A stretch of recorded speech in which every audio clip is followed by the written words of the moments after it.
मी आनंदात जगतो आणि आनंदाने खातो त्यामुळे जे खातो ते अंगाला लागतं. येस, त्यामुळे असंच आनंदाने खायला आज वेगवेगळे पदार्थ आपल्यासमोर कुठले येतात ते बघण्यासाठी मी इथे आतुर झालेलो आहे आणि तुम्ही आतुर झाले हे मलाही माहिती आहे. पण कोण बनवणार आहे त्याचं आपण स्वागत करूया. नमस्कार. नमस्कार. आपलं काय नाव? मी सुनीती पिंपळगावकर.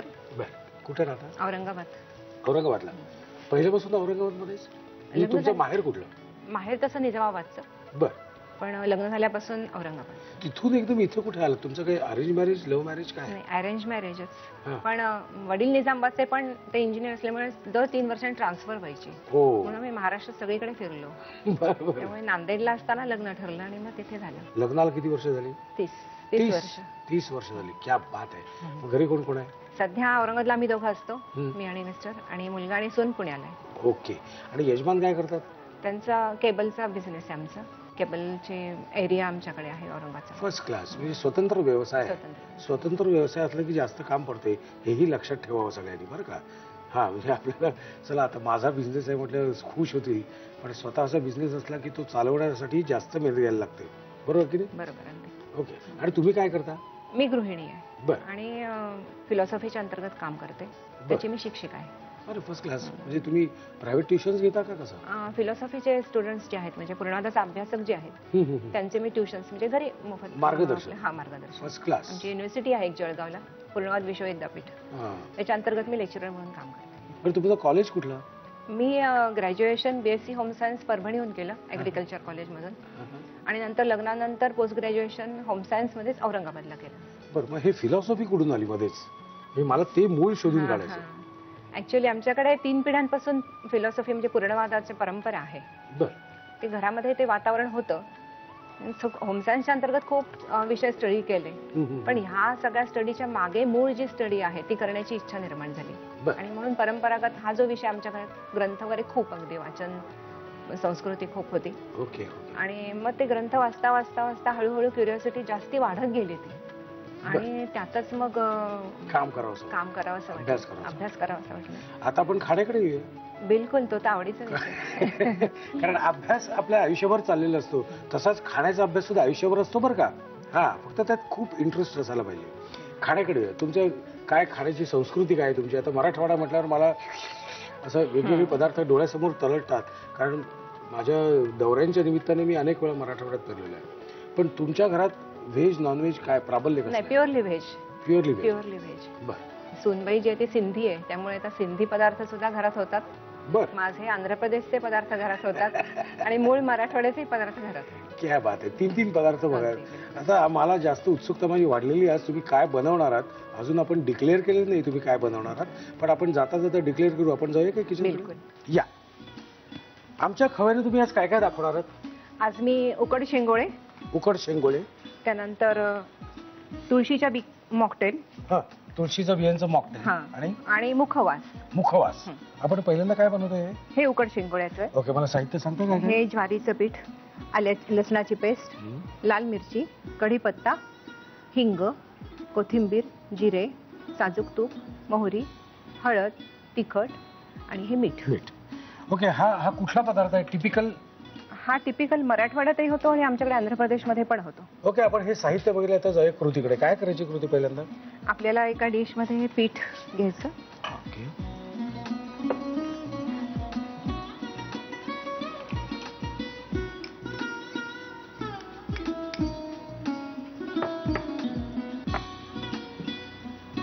मीठ, तिखट, हळद, आलं लसणाची पेस्ट. हा सगळं आपल्याला गोळा करून घ्यायचा आहे का? हा. थोडीशी कोथिंबीर घालायची.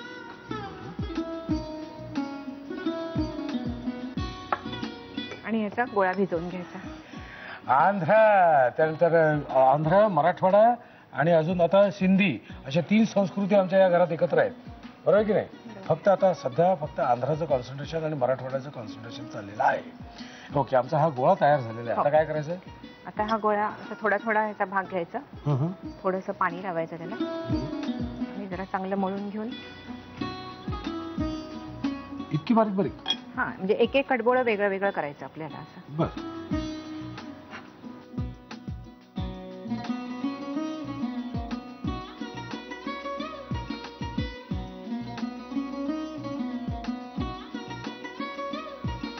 ओके, आमचे 5-6 कडबोळ्या झालेले आहेत.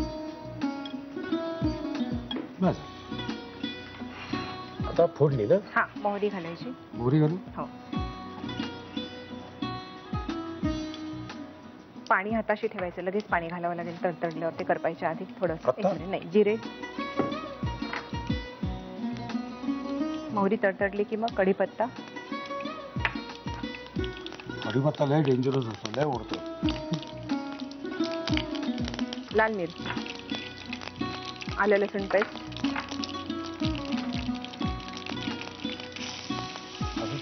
आता पाणी घालायचं, थोडंसं लसूण लालसर झाल्यावर पाणी.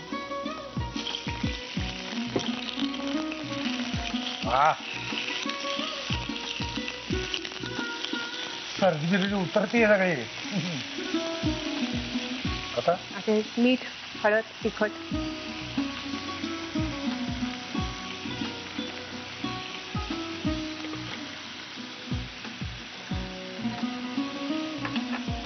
आपण जरा तिखट करूया का? बिलकुल, हे तिखटच छान लागतं जरा.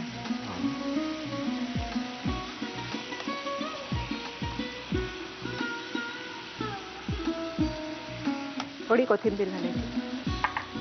एक उकळी आली पाण्याला की शेंगोळे सोडून द्यायचे. हो. अजून आपल्याकडे हे आहे, फक्त तुम्हाला दाखवण्यासाठी सगळे हे सगळे उद्योग, तुम्हाला वेगवेगळे पदार्थ मिळावेत बघायला, खायला, म्हणून हे सगळे उद्योग आहेत. खवयचा मूळ उद्देश तो आहे. झाकण ठेवून 1-2 मिनिटं वाफ काढायची, म्हणजे शिजतात. ओके. आणि शिजल्यानंतर सर्व करताना त्याच्यावर साजूक तूप घालून गरम गरम खायचं. आणि कशावर खाता येईल आपल्याला? साजूक तुपावर असंच खायचं हे. हो. हा, म्हणजे ही एक डिश आहे. संध्याकाळी स्वयंपाक गडबडीने करायचा असेल, गावाहून आलो वगैरे, तर शेंगोळे केलं की पोट भरतं. बस, मग बाकी काही करायची गरज नाही. पोळी भाकरी काही नाही, गरजच नाही. गरज नाहीये, पण एकंदरीत माझ्या तब्येतीकडे बघता मला गरज लागणार. म्हणजे मला भाकरी तरी लागेल, पोळी तरी लागेल, किंवा भात तरी लागेल. Anyways, it's up to you. जर एवढ्यावर तुमचा भागत असेल तर तेवढ्यावर भागू दे. परमेश्वर तुमच्यावर खुश आहे असं मी म्हणेन. लिहून घ्या, साहित्य आणि कृती. उकड शिंगोळ्या बनवण्यासाठी लागणारं साहित्य: ज्वारीचं पीठ, आलं लसूण पेस्ट, लाल मिरची, कढीपत्ता, हिंग, कोथिंबीर, जिरं, साजूक तूप, मोहरी, हळद, तिखट आणि मीठ. कृती: प्रथम ज्वारीच्या पिठामध्ये मीठ, तिखट, हळद, आलं लसूण पेस्ट, कोथिंबीर आणि पाणी घालून पीठ मळून घ्यावं. मळलेल्या पिठाचे लांबटसर शेंगोळे बनवावेत. पॅन मध्ये तेल गरम करून त्यामध्ये मोहरी, जिरं, कढीपत्ता आणि लाल मिरचीची फोडणी करावी. त्यामध्ये आलं लसूण पेस्ट, पाणी, मीठ, हिंग, तिखट, हळद आणि कोथिंबीर घालून ग्रेव्ही तयार करावी. त्यामध्ये तयार शिंगोळ्या घालून वाफेवर शिजवून डिश सर्व्ह करावी. चला आता आपण जाऊया पुढच्या रेसिपीकडे. सुनीताताई, आपली पुढची रेसिपी काय आहे? हा, आपली आहे मुखवास. मुखवास. हा, ही काय? हा विशेष पदार्थ असा आहे की आपण नेहमी सुपारी खातो जेवणानंतर, पण सुपारी खाऊ नये असं म्हणतात. बरं. त्याच्याऐवजी सबस्टिट्यूट म्हणून, पण एकूण आरोग्याला चांगलं. ही सगळी इन्व्हेन्शन तुमचं आहे? बिलकुल. ओके, मला साहित्य सांगता काय काय? हे तीळ भाजलेले, ही भाजून केलेली बडीशेपीची पावडर, खारीक पावडर, लवंग आणि वेलदोड्याची पावडर, आवळा पावडर, हे काळं मीठ, ओवा, खडीसाखरेची पावडर, हे ज्येष्ठी मधाची पावडर, खोबरं बारीक केलेलं, आणि हे धण्याची डाळ जी असते ती पावडर करून. ओके, साहित्य बघितलं. आता जाऊया कृतीकडे. पण कृतीकडे जाण्यापूर्वी मगाशी तुम्ही मला एक काहीतरी विषय सांगत होता, फिलॉसॉफी. हा काय, म्हणजे ह्याच्याकडे काय तुमच्या घराण्यातच आहे असं तुम्ही काहीतरी सांगत होतात.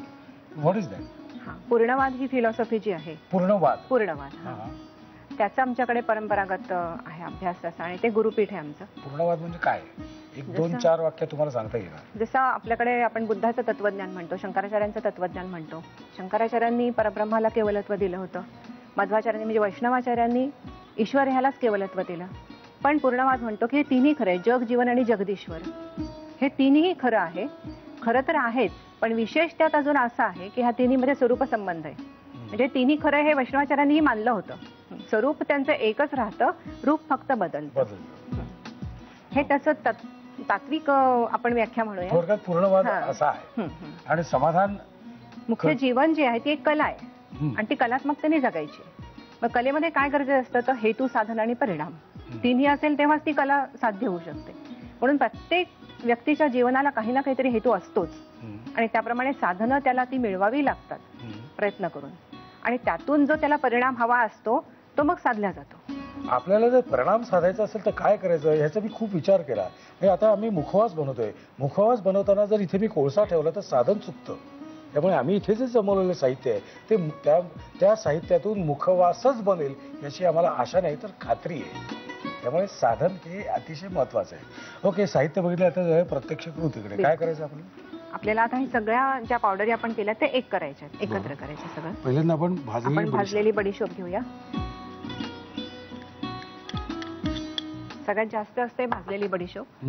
त्यानंतर धना डाळ साधारणतः निम्म्यानी. खारीक खारकेची पावडर आपण केली आहे. खोबरं हे सगळं बारीक आहे हे लक्षात घ्या. म्हणजे मुखवास म्हणजे आपण खातो ते खाता आलं पाहिजे. त्यानंतर ज्येष्ठी मधाची पावडर. बर. आवळा पावडर. साखर थोडीशी. ही खडी साखरची बारीक केली. हा, खडी साखरच. त्याच्यापेक्षा पिठी साखर का नाही घेतली? नाही, औषधी गुण जे आहेत ते खडी साखरेमध्ये असतात. बर. म्हणून खडी साखर. आणि हे काळं मीठ. आणि दुसरं म्हणजे खडी साखर. आपण हे जेव्हा खाऊ तेव्हा खडी साखरचे जे दाणे आहेत ना आपल्याला दाताला लागतील. असं काहीतरी खाल्ल्याचा फील यायला पाहिजे. आपण जो लहान मेंदू आहे तो आपल्याला असा सिग्नल देतो, हो बाबा तू काहीतरी खातोयस, मग आपण शांत होतो. हो की नाही? लहानपण आठवा, सायन्स. लवंग, वेलदोड्याची पूड. ओके. आणि ओवा. ओवा तर सगळीकडे असतोच. ओवा हा पोट चांगला शांत आणि ठीक राहावं म्हणून. ओवा आणि तीळ आपल्याला पावडर न करता घालायचे. हा, म्हणजे दाताखाली छान लागतात ते. आपण त्रयोदश गुणी तांबूल आपल्याकडे प्रसिद्ध आहे तसा. तर हे त्रयोदश गुणी मुखवास होतो हा. लिहून घ्या साहित्य आणि कृती. मुखवास बनवण्यासाठी लागणारं साहित्य: भाजलेले तीळ, भाजलेली बडीशेप पावडर, खारीक पावडर, लवंग वेलदोडे पूड, आवळ्याची पावडर, काळं मीठ, ओवा, खडीसाखरेची भरड, ज्येष्ठ मधाची पावडर, खोबऱ्याची भरड आणि धनाडाळीची पूड. कृती: प्रथम एका बाउलमध्ये भाजलेली बडीशेप पूड आणि धनाडाळीची पूड घेऊन त्यामध्ये भाजलेले तीळ, खारीक पावडर, खोबऱ्याची भरड, ज्येष्ठ मधाची पावडर, आवळ्याची पूड, खडीसाखरेची भरड, काळं मीठ, लवंग वेलदोड्याची पूड आणि ओवा घालून हे मिश्रण एकजीव करून मुखवास तयार करावा. चला आता आपण जाऊया पुढच्या रेसिपीकडे. सुनीती वहिनी, आपली पुढची रेसिपी काय आहे?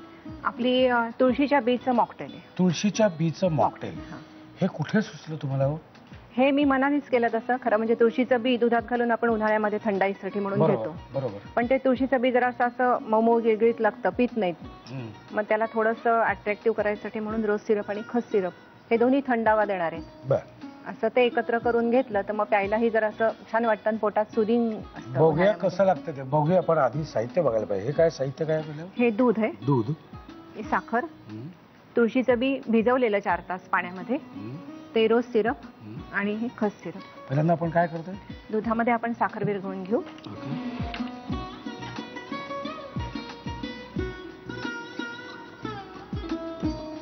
गोड कमी जास्त झाला जसं हवं तसं.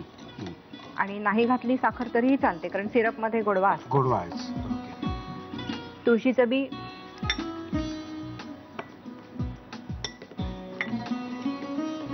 ओके. हे झालेलं आहे. आता काय करायचं? आता ह्याच्यात 3 बाउल मध्ये आपण ते वेगळं वेगळं करून घेऊ. हे 3 बाउल घालू याच्यात?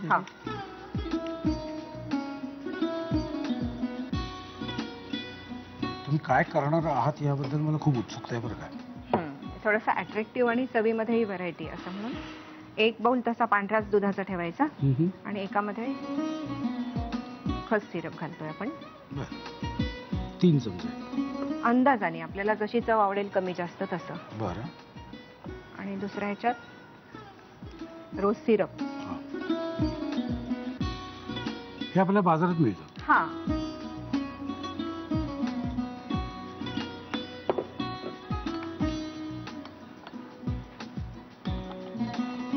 रंग बदलला. ओके. आता आपण खाली हे हिरव्या रंगाचं घालू. पण ते हे आता तुम्ही पांढरा मध्ये घालते तसंच राहील? नाही राहत, पण तरी टेस्ट ती थोडीशी वेगळी वेगळी लागते. ओके. पिताना वेगळी लागते. पिताना वेगळी लागते.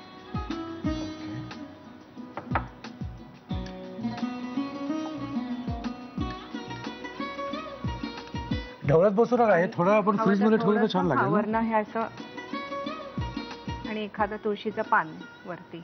बस असं टुपकन. हे फ्रीज मध्ये ठेवून जास्त छान लागेल. छान लागतं. हो. मी आपण एक साधारणपणे एक बाटली 2 बाटल्या असं भरून ठेवलं फ्रीज मध्ये? नाही, हे रोज साधारण ताजं करून प्यावं, कारण तुळशीचं बी तितकं खूप जास्ती भिजल्यावरही चांगलं नाही लागत. ओके. कळलं ना. रोजच्या रोज करायचं. म्हणजे रोज सकाळी उठून दात घासताना तसंही रोज जर कवरासं वाटलं तर रोज ताजं ताजं करायला लागतं. तुम्ही लिहून घ्या. ताजं ताजं आहे डोक्यात तोपर्यंत लिहून घ्या साहित्य आणि कृती. तुळशीच्या बियांचं मॉकटेल बनवण्यासाठी लागणारं साहित्य: दूध, साखर, 4 तास भिजवलेलं तुळशीचं बी, रोज सिरप आणि खस सिरप. कृती: प्रथम दुधामध्ये साखर आणि 4 तास भिजवलेलं तुळशीचं बी एकजीव करून घ्यावं. पहिल्या बाउलमध्ये हे मिश्रण ओतावं. दुसऱ्या बाउलमध्ये हे मिश्रण घेऊन त्यामध्ये खस सिरप घालावं. तिसऱ्या बाउलमध्ये या मिश्रणामध्ये रोज सिरप एकजीव करावं. मॉकटेल ग्लासमध्ये सगळ्यात आधी खस घातलेलं दुधाचं मिश्रण घालावं. त्यावर साखर आणि तुळशीचं बी घातलेलं दुधाचं मिश्रण घालावं आणि सगळ्यात वर रोज सिरप घातलेलं दुधाचं मिश्रण घालावं.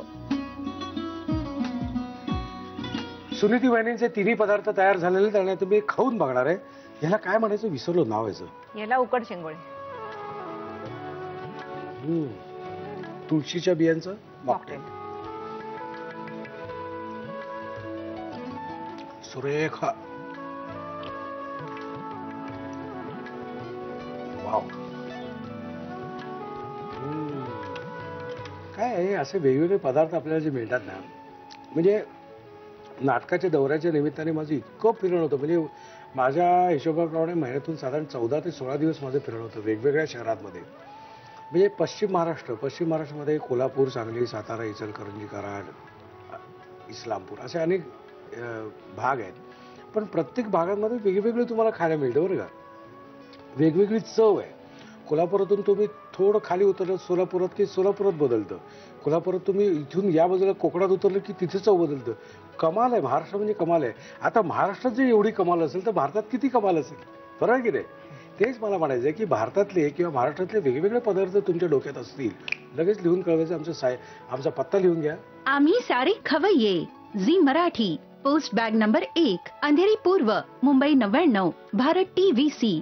Zee marathi@znetwork.com. मला खात्री आहे तुम्ही पत्ता लिहून घेतलेला असणारच. आणि सुनीती वहिनी तुमचं खूप मनापासून आभार. वेळात वेळ काढून तुम्ही इथे आलात औरंगाबादून. हे तिन्ही पदार्थ दाखवलेत आणि आमच्या खवय्यांना खुश केलं त्याबद्दल मनापासून आभार.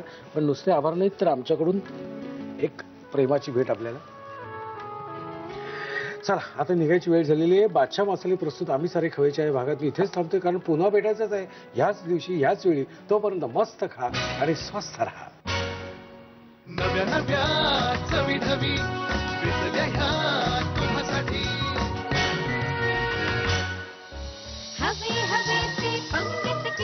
आज स्पेशली इथं मधुरा का आली आहे त्याचं तुम्हाला कारण सांगतो. कारण ती मला एक ऑथेंटिक अलिबागची एक रेसिपी शिकवणार आहे. आपली पहिली रेसिपी आहे कालव्याच्या गोळ्यांचं कालवण. दुसरी रेसिपी जी आहे कोळंबीच्या सोड्यांपासून करणार आहोत मोमोज.